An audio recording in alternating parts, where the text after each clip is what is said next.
नमस्कार, न्यूज 18 बिहार झारखंड का digital platform देख रहे हैं आप। मैं हूं आपके साथ रुचिका राज। जम्मू कश्मीर में धारा 370 हटने के बाद पहली बार विधानसभा का चुनाव हो रहा है। ऐसे में अब जम्मू कश्मीर में विधानसभा के चुनाव को लेकर के सियासत गर्म हो गई है।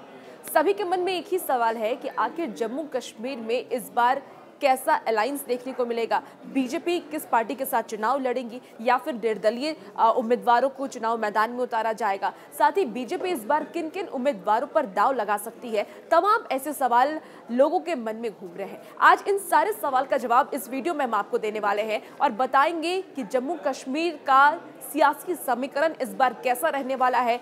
कांग्रेस किसके साथ मिलकर के जम्मू कश्मीर में चुनाव लड़ेंगी और बीजेपी का इस बार एजेंडा क्या होगा। बीजेपी क्या कोई नए चेहरों को वहां से उतारेंगी या फिर स्थानीय प्रत्याशियों को ही मौका देंगी। तो चलिए आपको बताते हैं विस्तार से कि जम्मू कश्मीर का इस बार सियासी समीकरण क्या होगा। जम्मू कश्मीर चुनाव में बीजेपी ने ऐसा खेल कर दिया है जिससे कांग्रेस, पीडीपी और नेशनल कॉन्फ्रेंस की नींद उड़ गई है। भारतीय जनता पार्टी ने कश्मीर घाटी के 28 सीट पर निर्दलियों और छोटे दलों को अपनी तरफ वॉक ओवर दे दिया है, मगर इस वॉक ओवर में भी बीजेपी की रणनीति है कि वह ऐसे निर्दलियों पर नजर गड़ाए बैठी है जिसके कश्मीर में जीतने की संभावना प्रबल है। जम्मू कश्मीर में कांग्रेस और नेशनल कॉन्फ्रेंस का गठबंधन है, जबकि बीजेपी पहली बार बिना किसी सहयोगी दल के चुनावी मैदान में उतरी है। जम्मू कश्मीर में भारतीय जनता पार्टी सिर्फ 62 सीटों पर चुनाव लड़ रही है। पार्टी ने जम्मू की सभी 43 सीटों पर कैंडिडेट उतारे हैं, जबकि 47 सीटों वाली कश्मीर घाटी में सिर्फ 19 सीटों पर चुनाव लड़ रही है। माना यह भी जा रहा है कि बीजेपी ने रणनीति के तहत जम्मू और कश्मीर में अलग अलग दांव खेला है। सवाल ये उठ रहे हैं कि कश्मीर वैली की 28 सीटों को बीजेपी ने क्यों छोड़ दिया। पार्टी सूत्र ये भी बताते हैं कि यह गृह मंत्री अमित शाह और बीजेपी नेता राम माधव की चुनावी रणनीति है। पार्टी के इस फैसले के ऐसे पुराने कार्यकर्ता नाराज हैं जो कठिन परिस्थितियों में भी बीजेपी के साथ रहे। चुनाव नहीं लड़ने से ऐसे नेता दूसरी पार्टियों की शरण में जा सकते हैं। लोकसभा चुनाव में भी भाजपा ने घाटी की 3 सीटों पर कैंडिडेट नहीं उतारे हैं, मगर केंद्रीय गृह मंत्री अमित शाह ने इस फैसले पर खेद जताया है। उन्होंने विधानसभा चुनाव के दौरान 90 सीटों पर लड़ने का वादा किया था और इसके बाद से उम्मीद ये की जा रही है कि भले ही बीजेपी को कश्मीर में जीत नहीं मिलती है, मगर कार्यकर्ताओं का मनोबल बढ़ाने और देश को संदेश देने के लिए उम्मीदवार उतार सकती है। मगर पार्टी ने अपना इरादा बदल दिया। बीजेपी दक्षिण कश्मीर की 16 विधानसभा सीट में से 8, मध्य कश्मीर की 15 सीटों में से 6 और उत्तर कश्मीर की 16 सीटों में से 5 उम्मीदवारों को मैदान में उतारा है।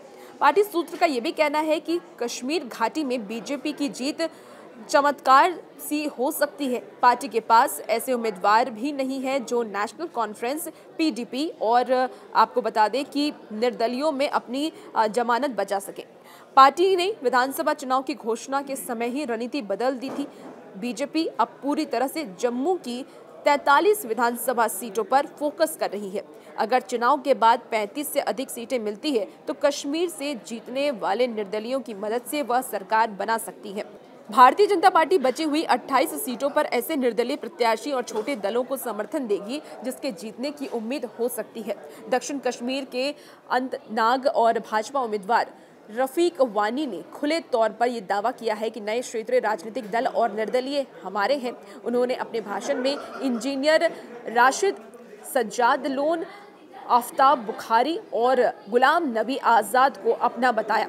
विपक्ष का ये आरोप है कि कश्मीर की कई सीटों पर बीजेपी के इशारे पर भारी तादाद में निर्दलियों ने पर्चा भरा है।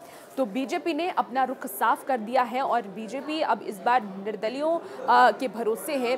उनका ये मानना है कि निर्दलीय उम्मीदवार जो कि वहाँ की क्षेत्र को जानते हैं, समझते हैं और जिनके पास वोट बैंक है, अगर उन पर दाव लगाया जाए तो वो दाव उनका सक्सेसफुल हो सकता है, वो उम्मीदवार जीत सकते हैं। और इसीलिए बीजेपी इस बार निर्दलियों के भरोसे है और इसीलिए कई निर्दलियों ने पर्चा भी भरा है और आने वाले वक्त में वो बीजेपी को समर्थन समर्थन भी कर सकते हैं। हालांकि जम्मू कश्मीर का जो ये चुनाव है देखना बेहद ही दिलचस्प इसलिए भी होने वाला है क्योंकि पहली बार यहाँ पर विधानसभा के चुनाव होने वाले हैं।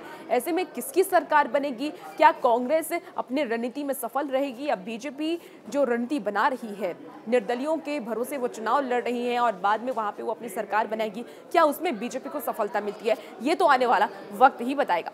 और भी ऐसी खबरों के लिए बनी रहिए न्यूज़ 18 बिहार झारखंड के साथ।